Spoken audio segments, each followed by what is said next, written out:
In the late 18th century, war was a man's world. Or was it?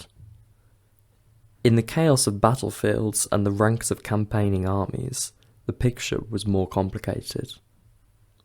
Because, for as long as there has been warfare, women have found ways of crossing the gender divide and fighting.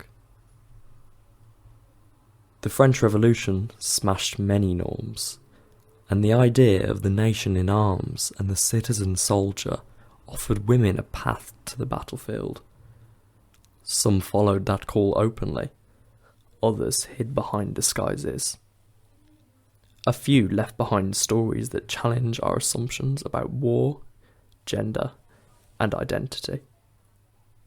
Tonight, David Hopkin joins us to uncover this lesser-known dimension of the Napoleonic Wars. We explore the symbolic power of the female warrior in revolutionary France, discuss the rare but remarkable women who fought openly, and ask how the women who disguised themselves were able to pull it off. This is Lady Liberty at War, Women in the Grande Armée. Up next on the Napoleonic Wars pod.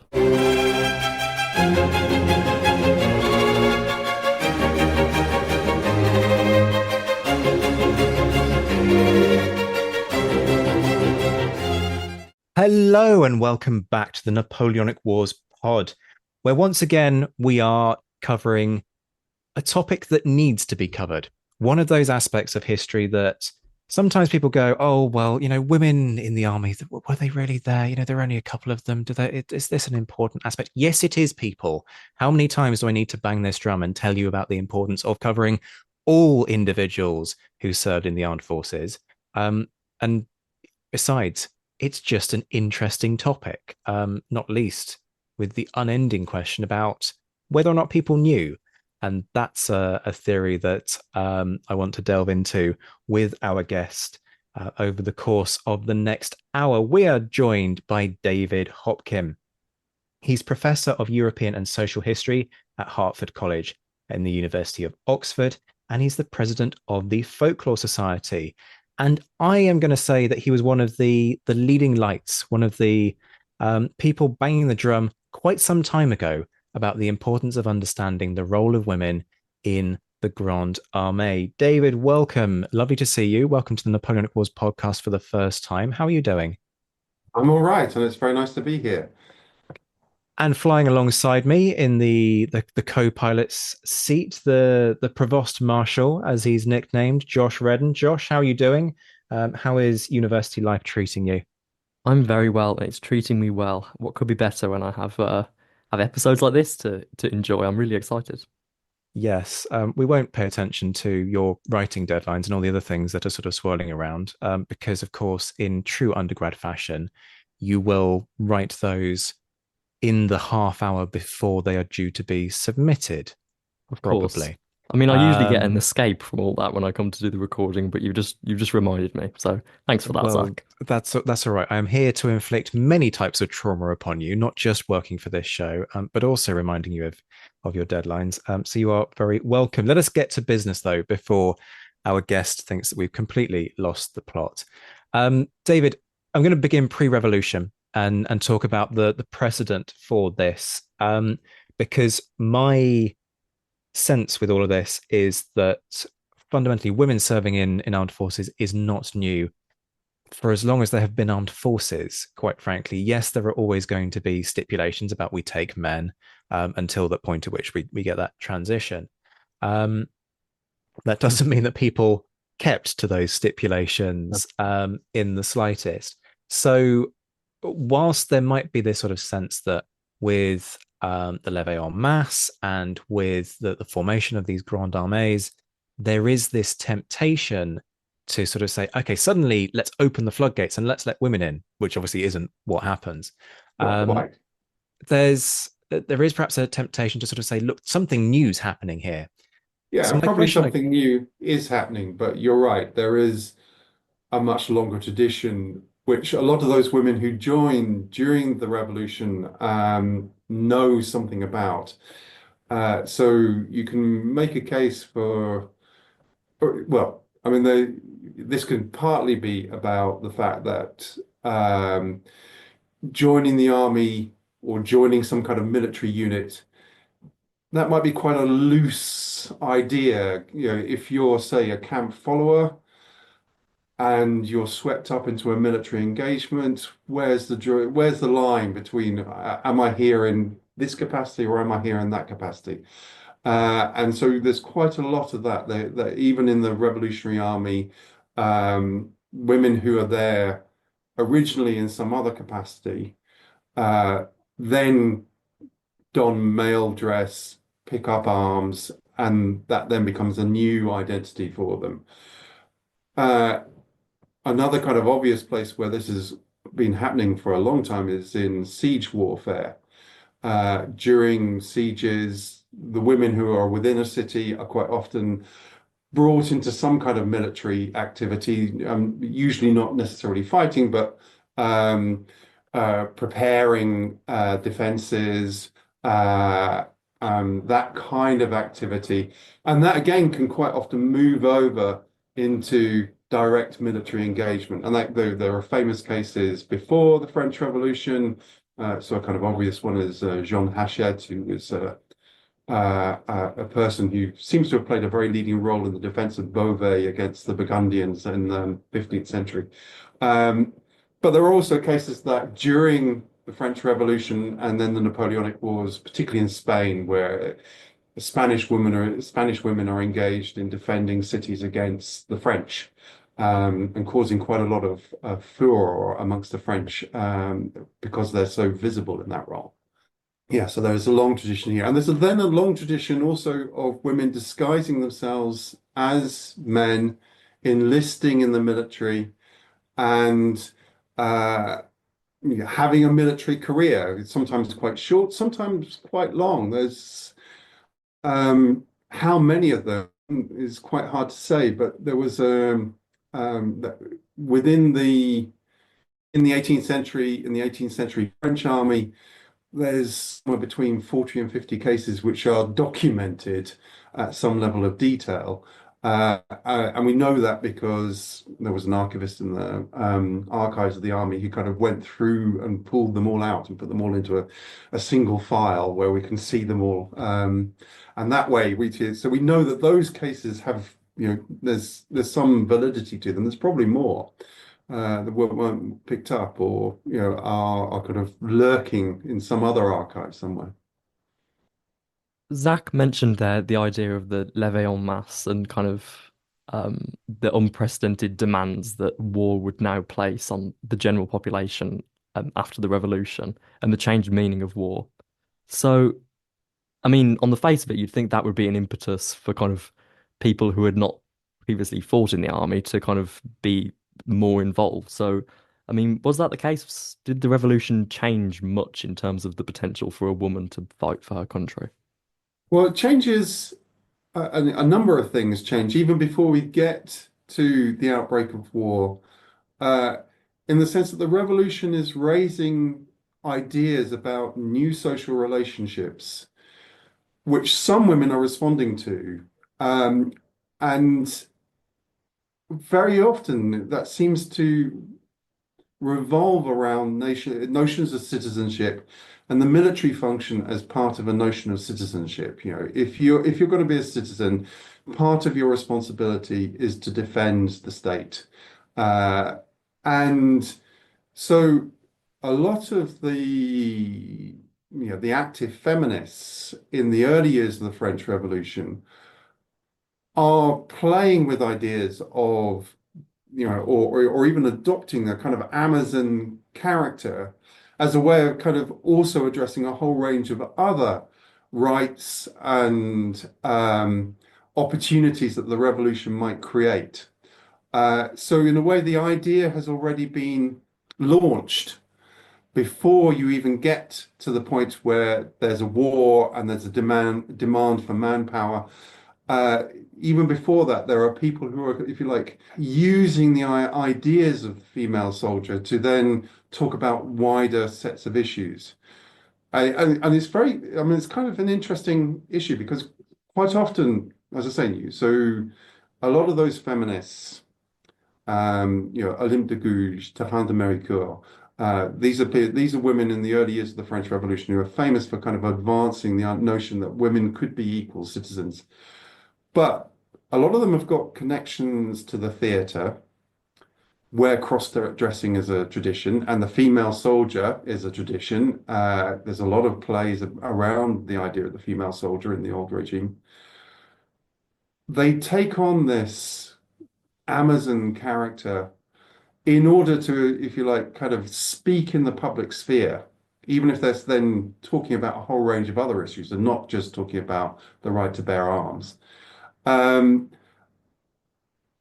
That creates a reaction, and people in popular culture are maybe mocking this by, if you like, associating them with the idea of the world turned upside down and everything is up for grabs. And so that you get a whole series of parodies of ideas of female militias in those early years of the French Revolution, which I think are meant as jokes.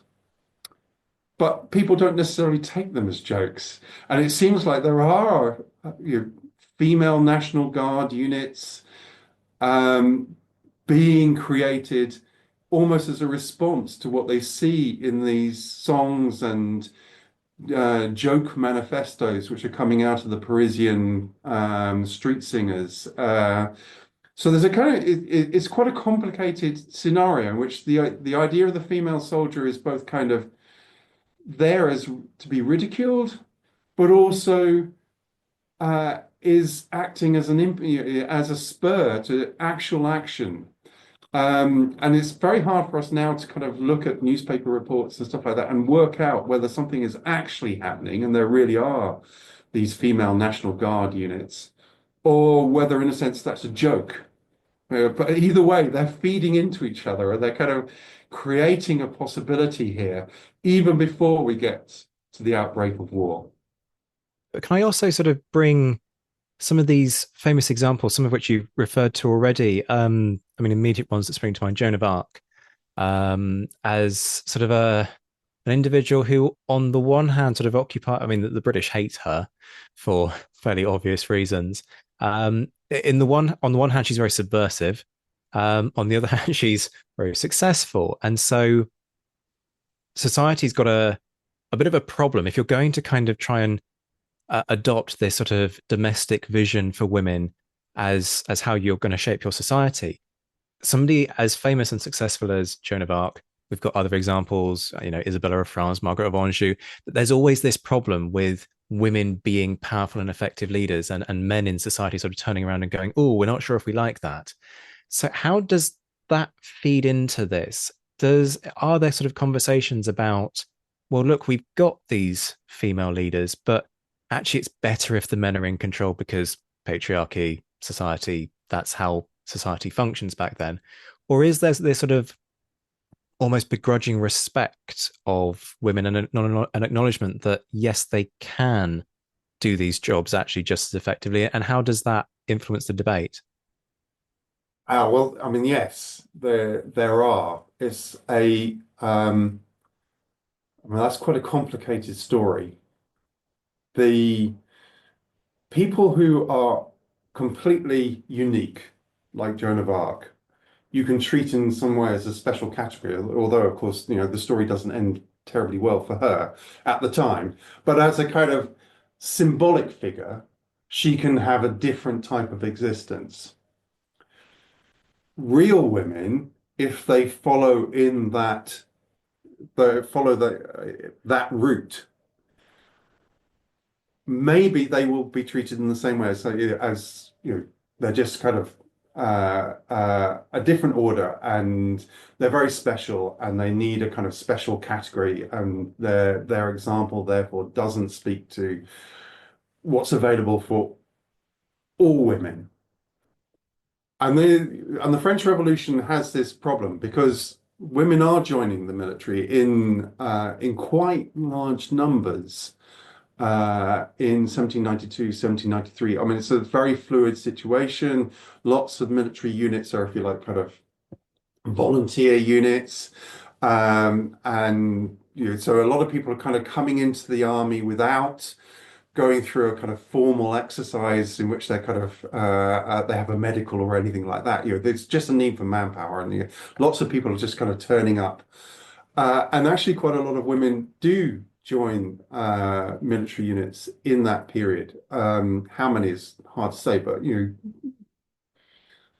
I mean, we're probably talking hundreds rather than just dozens. Um, and then, of course, the revolutionary regime has to deal with this, and what does it what's its thought about these women? Should they celebrate their patriotism, their commitment to the cause, or actually are they more concerned about the effects which they presume will be there on military discipline, or about how they're setting a bad example for their ideal of domesticity, which is very strong. Um, and they're actually quite divided on precisely this issue.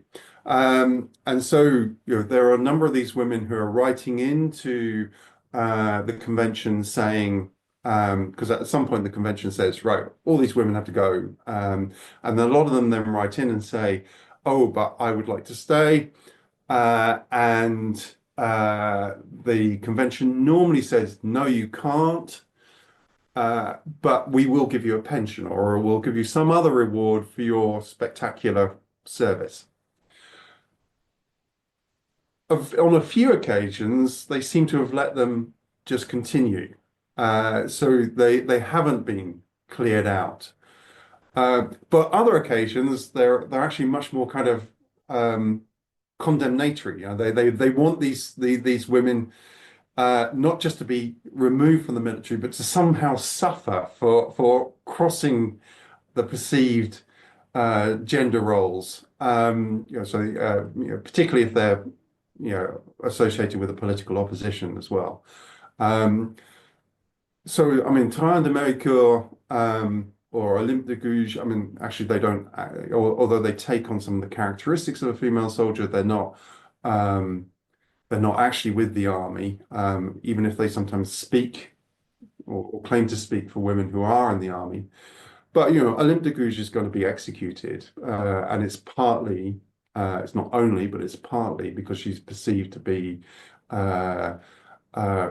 she has misbehaved by taking on these male attributes. So it's not a straightforward story. You raised this example, David, of the kind of the joke of the female militia, and I want to talk a little bit more about the idea of the woman soldier rather than kind of actual cases. For now, at least, we'll get to the actual cases. But you kind of leaned into this before, but in terms of revolutionary art, I mean, women seem to play such a prominent role fighting. I can think of paintings, sculptures, and caricatures, and they seem to take on a really central place. This idea of, as you say, as the Amazon. So what is it about the French Revolution that kind of means that all this revolutionary art kind of centers women? So, I mean, why did they become so important? Well, that's a big question. It's partly the kind of the neoclassicism of that period, that the reference back to the classical world, and then all abstract ideas are represented in female form. And so if you want to represent liberty, then well, in French, most of these words are going to be feminine anyway. But in any case, you would nonetheless represent it with a female goddess type figure. And so you have these figures of liberty, you have figures of the Republic, and these kind of fuse over time and become the kind of Marianne, which is now the figurehead of the Republic, which you would see if you go into any French mairie. If you're going to get married, there will be a bust of Marianne. If you're using a stamp, there's going to be a little figure of Marianne on the stamp, wearing the Phrygian cap. And quite often those are armed. And there's kind of reference there to classical goddesses who were also armed, the Minervas, the Bellona, and this kind of language of these classical goddesses is omnipresent. Um, uh, One of the difficulties then is what's the response of real women to this kind of omnipresent symbolism? Should they take that seriously and say, okay, clearly it's all right for me to pick up a gun and go off and join the army because that's what I see in all of these images? Or is it purely, if you like, in a symbolic realm and can't and doesn't have any impact on real life? And I think I think there are cases, well, I mean, there clearly are cases where women are, if you like, taking on that Marianne role. When Garde Nationale units march out of Paris in September 1792, going off to fight at Valmy, there are women with them dressed in dressed in some kind of representation of ideas of liberty. And that you would see in other revolutionary events going forward. So you see that in 1830, you see it in 1848, you see it in 1851. That kind of idea that women could accompany in some kind of symbolizing in some way the revolutionary upheaval. That occurs, but then they can get into trouble for doing exactly that. So it can come back and bite them. So there is a real kind of complexity around that representation of women representing revolutionary ideals, but then those revolutionary ideals don't apply to actual women. This may be too cynical a take, and please do sort of slap me down if it is. To what extent is protectionism part of the sort of the propaganda play that underpins some of this, in the sense of you have these men who you're sending off to fight, you want them to invest in certain ideals, and if you characterize those ideals as women, you can instantly create that perception that you are fighting to protect this Yeah. idea, but also you're fighting to protect women. You've got a wife, a sister, a whatever family member back home, and therefore you can kind of merge the two concepts more easily. Or is that just sort of cynical and theoretical? I mean that's clearly happening, and you can see that the place where we can most easily document imagined female soldiers is in the theatre. There are lots and lots of representations of female soldiers in the theatre, and they're very often within some, even with their kind of a play which is patriotic, Republican, revolutionary, it's reduced to a family dynamic. So there's a female soldier because she wants to look after her father. So or she's following her husband, or she's joined the army and then a soldier falls in love with her. It creates all kinds of confusion. But then at the end, she will marry that soldier, and a nice new domestic unit will be formed, and she will take on her proper gender role, which is to be the mother of future soldiers. So she's not going to be a soldier anymore herself. So it almost always in these plays, there's a resolution in which she will go back into some kind of domestic situation. She may have played a role briefly in military events, but that's not going to be the long-term story. And issues to do with romance and domestic life are very much bound up with these patriotic virtues which are being preached on the stage.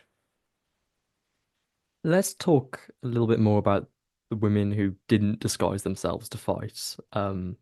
Because obviously there were women who did disguise themselves, but there are also instances which you've found cases of that women went openly feminine, kind of fighting in the army, as much as possible.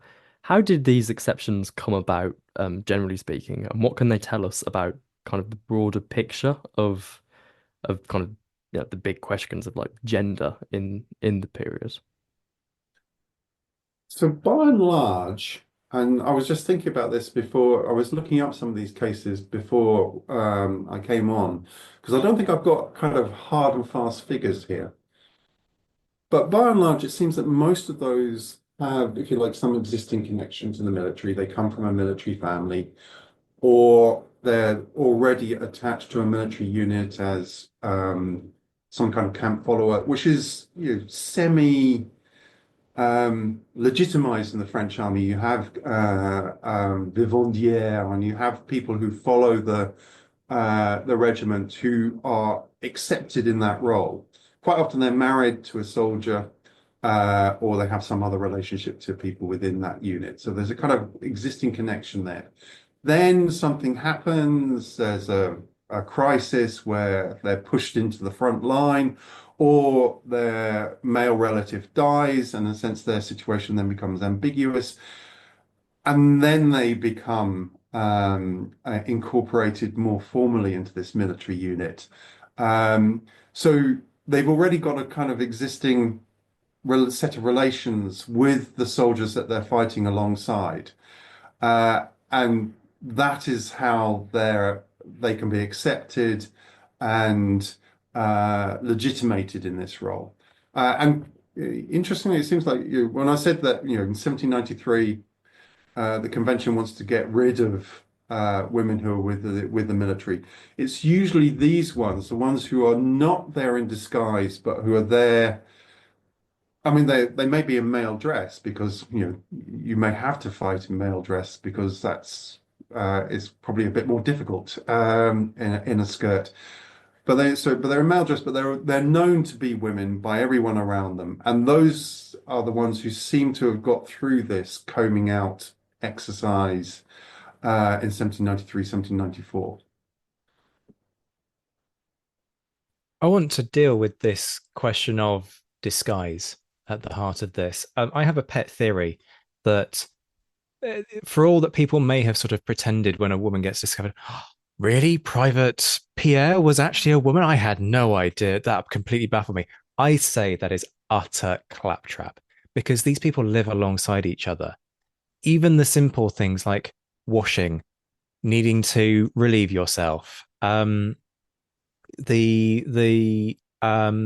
biology of the situation, given menstruation, all of these things come together to create a situation where there would have been signs. People would notice if Private Pierre, who's actually, Pauline or whatever her name might be, is actually quite often taking herself off to relieve herself in a different kind of manner. I don't want to be kind of crude about it, but you get the general sense. So how much indication do we have that people actually knew? And for all that there were attempts to disguise, women attempted to disguise themselves, actually, it was all just sort of part of a farce and a lot of sort of wink, wink, nudge, nudge. We know what's going on here. Everything to do with this is so kind of rehashed in subsequent accounts that it's actually almost impossible to get back to the original situation and try and work out what was actually happening.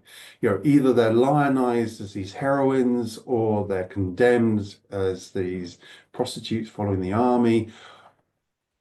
And what was actually happening is quite hard to work out.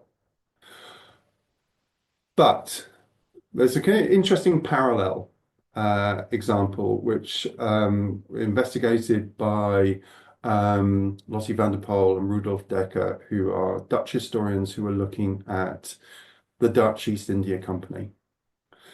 And there's at least 100, I can't remember how many, but more than 100 cases known of women disguised as men who volunteer and go into the Dutch and East Indies and serve on ships going out to Batavia. And one of the things which they say is that very often these women passed as men effectively while on board ship, which seems even more unlikely than it would do within an army in terms of privacy and things like that. There's no such thing like that on the ship. But they're identified as women when they get to Batavia because the people in Batavia, if you are not reading the codes, so that who's a man and who's a woman, particularly maybe in a more corporatist society where who you are is defined by how you dress, is there in the dress. So if you're dressed as a man, you are a man. If you're dressed as a woman, you are a woman. But when you get to Batavia, where they don't have those codes, then people are being identified as women because the locals are not kind of fooled by these kind of outward signs. So that's one argument which they put forward. Another one, and I think this must also apply in military circumstances, is that in worlds where there is less overt privacy, people develop codes to give people space. So you don't look, you don't watch. People are sharing beds all the time. In the French army, you have a camarade de lit. That's how it works. There's always someone going to be sharing a bed. Well, both for a male soldier, that's also an issue. So how do you deal with that? So there are presumably codes of privacy in which you don't look at what the person who's sharing the bed with you is doing, and you kind of draw a veil over those kinds of things. So that's one possibility, at least, that actually people are able to get away with this. On the other hand, the French army is quite an interesting example here because as people join the French army, and this happens in the old regime, but it kind of carries on into the Revolutionary and Napoleonic armies, people take on new military names. Well, the names which are sometimes given to these female soldiers do seem, if you like, to reference some aspect of their femininity. So le douceur, so it's something they're sweet or they're soft or there's something about them which has already been recognized. And they're quite often then also in the roles which might be ascribed to boys as drummers, as musicians. So in a way, they're kind of seen as they're already seen as not quite mustachioed warrior male figures. So I mean, there's no way of my knowing for certain. My guess is that some people are getting away with it. There seem to be quite good cases where it does seem like a shock to the people they serve with. But yeah, you may be right that on other occasions, it's feigned shock. Oh, really? Who knew? And then, of course, for other occasions, these women are there, even if they're in male dress, everybody knows that there are women, and that's just an accepted fact. We'll leave the listeners to make their own pick of the theories you just offered them. I appreciate we're asking some very demanding questions given the limits of the sources about what we're talking about. But I do have this question about kind of performance, I guess, or um, how these women actually kind of got on in the army. Because this was, I guess, the big political question that kind of emerged much later in the 20th century with regards to um, can women be soldiers? Like, should we be allowing them in? And then even perhaps with other demographics as well today, who do we let be a soldier? So do we know anything about kind of how these women um kind of fare in battle and combat situations or campaign situations? And perhaps just as importantly, how that is perceived? The second part of that question is easier to answer than the first in some ways. So if one goes back and we're looking at cultural representations of female soldiers from the 16th, 17th, even 18th century, or first half of the 18th century, there doesn't seem to be much difficulty in imagining women performing a military function as effectively as anybody else. That's, these women go off, they disguise themselves, they become soldiers, they triumph all over the battlefield, and then they go home and they triumph at home as well. And, there's no kind of doubt about that. As we approach the French Revolution, and then after the French Revolution, that seems to change. And this has been observed by Sir Drew Warman, who's a historian of Britain, and Diane Duggal separately, who writes about Anglophone ballads, have observed the same thing. That as you move on through time, uh, these representations of female soldiers become, if you like, more obsessed with whether they're actually able to fight or not. And there's more emphasis on uh, softness, um, reacting to battlefield situations by fainting, and all of these kinds of things. And it's this which suddenly reveals who they really are, because actually they can't do the military function. Um, uh, so that's in plays, you see that in ballads, and also a kind of quite a strong tendency to make female soldiers, if you like, punish them for their transgression of the social order by, they die in battle or something like that. So there's some kind of punishment. They don't go home and live a full life. Uh, so there does seem to be a kind of shift in cultural representations around the 1780s, which you see on both sides of the channel. Actual female soldiers, some of them have quite long careers. And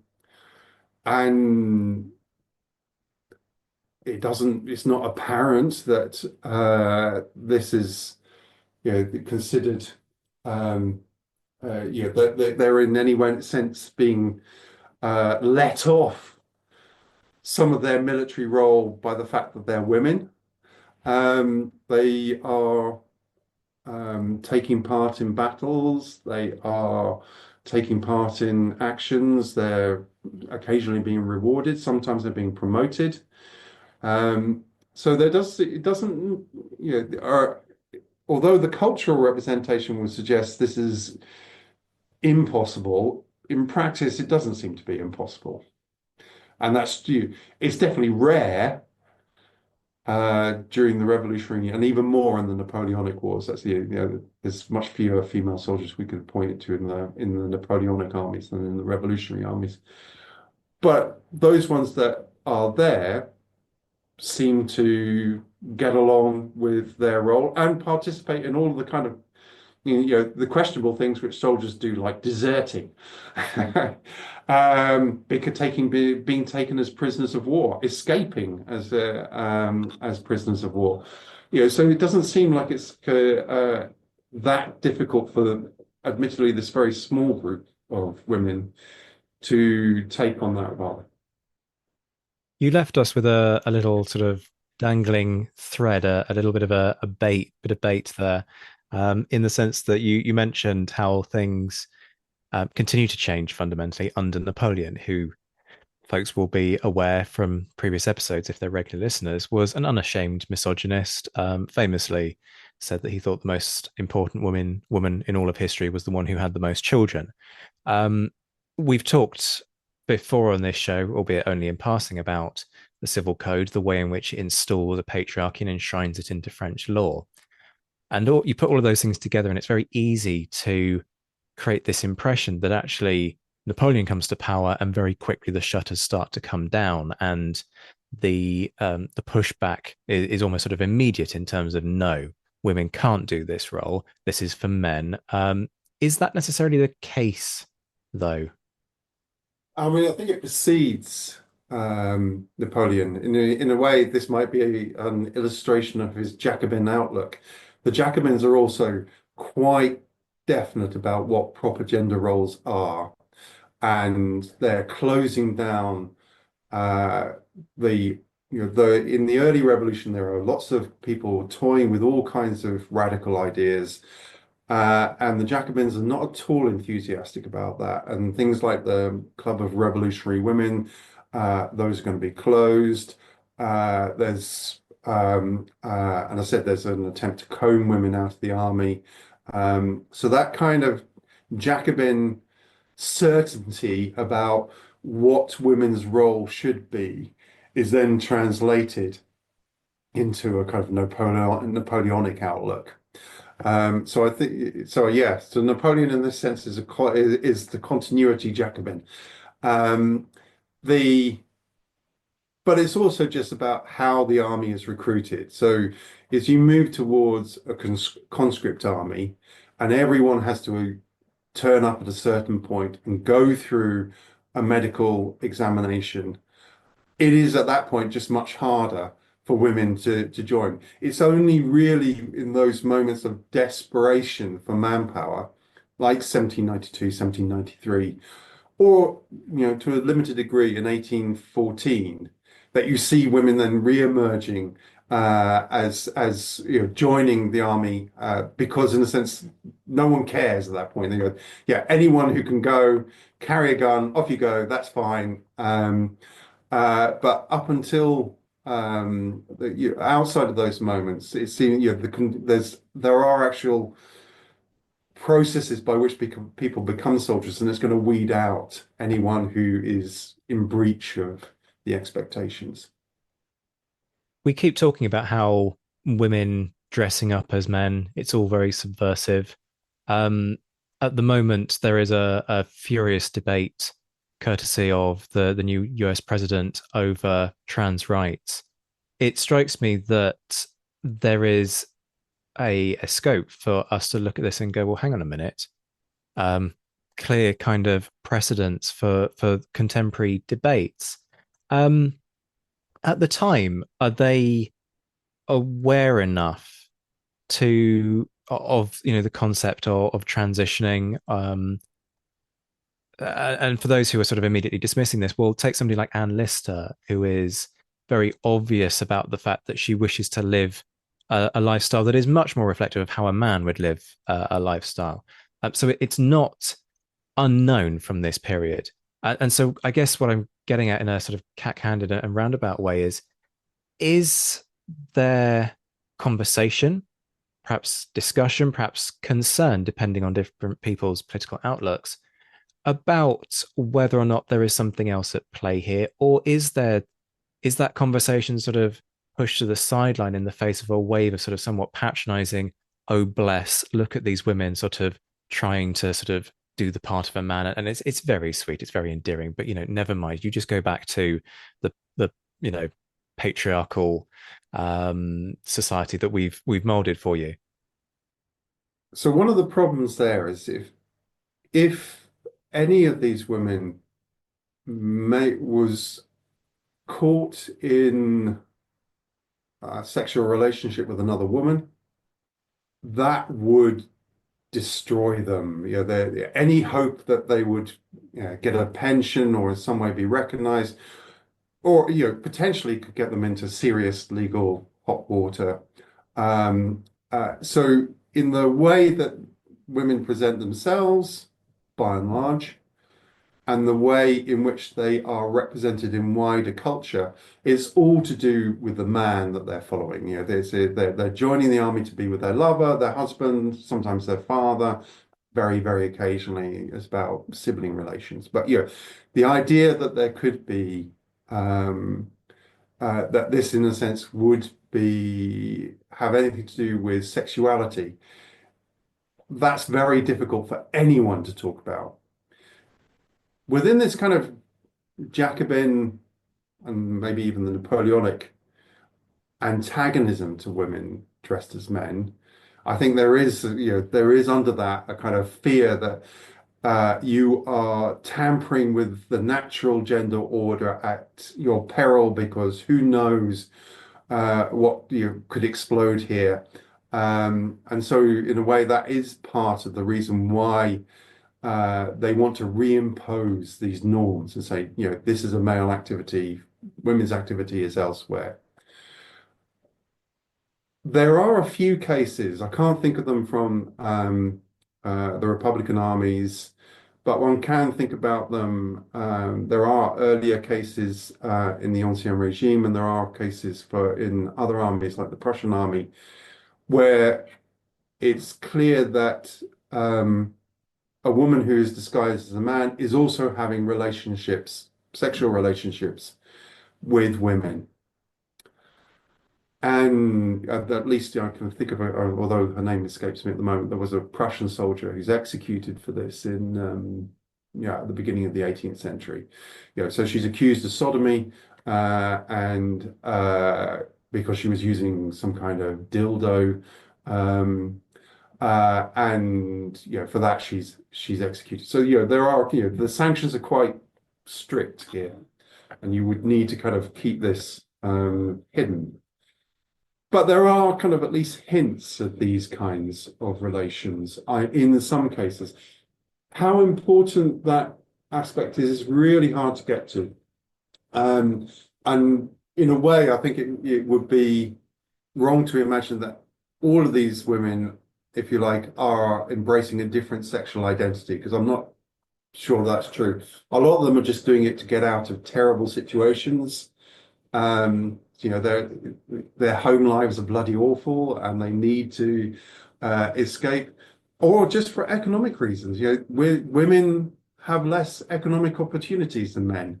The army, if you think about France in the early 1790s, the economy is completely dislocated, particularly maybe for things which women have been working on. So a whole range of luxury trades, things like lace, for example, the whole thing has collapsed. How are these women going to live? Well, one way is if you dress as a man, and one way then is to join the army, because they definitely will pay you. So there are a range of motivations, and it's hard to necessarily pull out which one is the most important in any particular case. But for some, taking the sexual opportunities that this creates, taking on a male identity, being able to woo women in that identity, that seems to be significant. It's a great question. It's a great answer. Thank you, David. We love we're nerds at the Napoleonic Wars podcast, so we love a kind of a methodological question. So I'm gonna throw one in your direction now. So you're a historian who a lot of kind of the thrust of your work has been about uncovering lost voices from the archives. I mean, that's definitely something we're talking about today, really. How do you go about researching like this kind of topic when you're talking about kind of a few dozen or a few hundred people like in the vast like archival like information you have at your disposal? Where do you start and then where do you go from there? I mean, how and I guess what I'm trying to say is how do you find these women and what tips would you have for anyone else interested in kind of researching something so seemingly so niche? Niche in one way, because we're talking quite small numbers. Important in another way, in that they're very central, if you like, to the how people talk about war. I mean, Napoleon is very hostile, for example, to the role that women play in the Spanish War, because that's kind of seen as, that shows that how barbaric and uncivilized this country is, that women are taking part in military activity. Spaniards, on the other hand, tell us a completely different story. This proves this is a war of the peoples. It's the people against this French invader. It's not just a military activity. This involves us all. It's a patriotic obligation which extends throughout society. So symbolically, these women can become really very important, and that, in a sense, that's both part of the answer to what you ask, but also part of the problem, in that lots of these women are very well documented. Some of them have written or claim to have written memoirs, which quite often they're ghosted, but they exist. So in some ways, these women are actually there's quite a lot of information about many of these women, but a lot of it is very, very questionable, because they know they have this symbolic value. The person who's writing this version of their lives for public contribution knows they have this symbolic value. Therefore, in a sense, you can't get through the symbolism back to what was actually going on in their lives. So that's one of the difficulties here, that these small number, well, we think small number because of course we don't know how many women actually disguise themselves as men successfully and then were never revealed. But of the ones we know, the small number, those cases are actually really quite well are represented in the historical record, but quite often in versions which are completely at odds with what we can then establish from elsewhere in the record. So there's a difficulty there. So I was also going to say, in some ways, it seems to me that the importance of these women, though, is not, I mean, they're interesting in and of themselves, but they have a much larger life in culture, and particularly in popular culture. They're sung about. There are chapbook stories about them. There are ballads circulating about them. There are popular images, little woodcut images, which are people put up on their walls. There are folk tales about them. So whether in print or in oral culture, the female soldier is omnipresent. And in a way, it seems to me that it's more interesting to look at what those women are doing or those kind of characters are doing in culture than it is necessarily to think about what they're doing on the battlefield, because they're probably going to be, in terms of military outcomes, they're probably going to be relatively unimportant, although there are counterexamples to that. But by and large, one would think that was the case. But in terms of how they allow men and women who are not soldiers to talk about gender relations and how gender relations might be negotiated, that might be that might be a more interesting topic, and that's one in which you can see that why these female soldiers are so well known. Their names um, uh, their names linger on, sometimes for hundreds of years. People are still singing songs about real women who took on some military role, maybe very briefly, but in song, they have a life which goes on much, much longer. So in some ways, I was going to say to people to, start looking in popular culture. If you find a name in a ballad, something like that, these days with digitized newspaper reports, it's much easier to then see if that is referring to a real case or if it's an entirely imagined one. Quite often, these ballads or even these chapbook stories, or in French you talk about Bibliothèque Bleue, the these stories, although they are fictions, they've been kick-started by some real case. So if you're interested in the real cases, you can get back to the real cases. But if you're interested in what these women are doing in wider society, as symbols, you can then just kind of examine the ballad, examine the chapbook, and see what those are saying. I'm very struck as you're talking through this that this chimes very obviously with your work as president of the Folklore Society. And it would be a shame not to just not only give the organization a shout out, but just give you the opportunity to say a little bit more about the organization, what it does, the usual things about how people can join, and the things that you're doing, sort of events and all the rest of it. So the Folklore Society has been going for over 150 years, and no, not quite 150 years. Soon will be 150 years. It's interested in lots of things, so lots of aspects of popular culture, whether we're talking about ritual, whether we're talking about stories, whether we're talking about practices, and it could go off into things like foodways, but there's always been quite a kind of strong element of within UK Folklore Society, of historians using folklore as a mechanism to access aspects of the past which would otherwise be quite difficult to get to. And stories about female soldiers is an example here.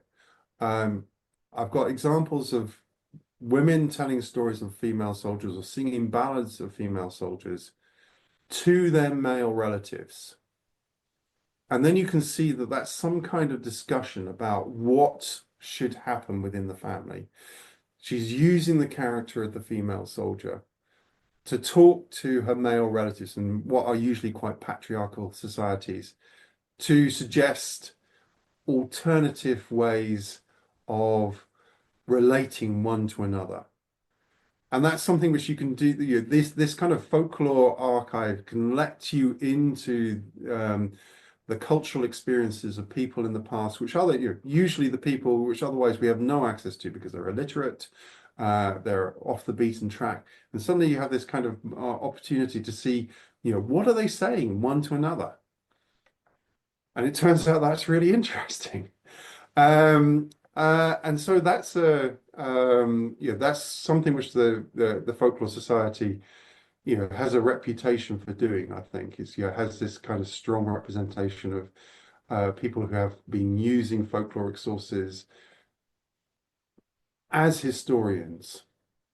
I mean, it's not the only thing they do, but that's one thing which they do. And if anyone is interested in joining the Folklore Society, then just look up the Folklore Society. They have a address in Fitzroy Square in London, and they'd be very happy to hear from you. As ever, folks, we will stick a link in the description to this episode. So just scroll down into the description. There will be a hyperlink there. And if you're looking to just search for the website yourself, it's folklore-society.com. David, this has been a brilliant interview. Thank you for coming on. Oh, it's an absolute pleasure. Thank you very much. I'm glad you enjoyed yourself. David Hopkin is Professor of History at Hertford College at the University of Oxford and is the President of the Folklore Society. This has been the Napoleonic Wars podcast, and we will see you again very soon. Folks, do me a favor. Go review the show. Do it right now. 5 stars, please, and a comment. It takes you seconds, but it sends the algorithm wild and catapults us up the rankings. It's the single most powerful thing that you can do to support the hours of content that we provide for free. Love the show? Never want to miss the latest news? Sign up to our newsletter. The link is in the description, and get regular Napoleonic bulletins direct to your inbox. Looking for a present for the Napoleonicist in your life? We have a shop packed with Napoleonic Wars pod merch. Again, the link is in the description. And did you know you can now gift memberships to Patreon perks that we offer? So if you want to treat someone to our online course, exclusive meetups with authors, green room access to recordings, and exclusive episodes, head to patreon.com/NapWarsPod to find out more. Much love to all our Patreon supporters who are enjoying a rejuvenated and revitalized offering of the perks on Patreon. As I say, head to patreon.com/the Napoleonic Wars pod to find out how you can join a buzzing community of like-minded Napoleonic nerds who are enjoying things like courses, socials, a book club, green room access to recordings, early releases, exclusive episodes, and much more besides. Their support is empowering us to vastly increase our output and keep you entertained with Napoleonic nerdery on an almost daily basis. Prices start from just £2 a month, so if you can spare the cost of a cup of coffee each month to support us, it would mean a huge amount and might even fund some more documentary work. Shout outs to our patrons who, at the time of recording in January of 2024, were in the mentioned in dispatches tier: Rob Griffith, Brendan Teeling, Beatrice de Graaf, Lynn Dawson, Jim Deary, Josh Keeney, Colin Fieldhouse, Stephen Colson, Jim Getz, Stephen Gillen, Hugh Brennan, Alistair Campbell-Grieve, Andy Meakin, Mark Anscombe, Rob Coughlin, Bruins Girl, Noah Fink, Miles Reedy, Nick Overland, Graham Goodwin, Chris Pramas, Anthony Gumbau, Anonymous American, James Fluick, Natasha Hobday, Rod Schwager, Chris Kimball, Gary Dennis, Ted Andrews, Richard Anderson, Arthur Forgy, Sam Moore, Wyatt Pollock, Carol Dixon Smith, Roland Shark, Giovanni, Jean-Baptiste Van Merlen, Darla Vincent, Brendan Hogan, Peter Findlay, Jeff Maple, Ian Harding, Indiana Fats, Joe Ayres, Robin Brasher, and Daniel Fieldman. The Admirals, Mark Chestnut, John Haynes, Mike Guest, Rachel Stark, Mark Duckers, David Priest, David Maxwell, Graham Callister, Sean Sullivan, Stephen Ashworth, Kate Walcombe, Clemens Beman, Charles McKay, Reto the Sci-Fi Fan, Tim Day, Jason Moran, Tim Pritchard, and Seth Hansen. The Chiefs of Staff, Adam Coslin, the Marshals, Ryan Diamond and J.C. Kaiser, the Legion of Scholars, Dan Hazelwood and Bob Burnham, and in the Crown Yourself tier, Emperor of the First French Empire Todd Campbell and the Duke of Wellington, Laird Campbell. We'll be back very soon, but until then, this has been the Napoleonic Wars Pod. On behalf of myself, Liam, Luke, Josh, and Zoe, take care of yourselves, folks. Stay well, and as always, thank you for listening.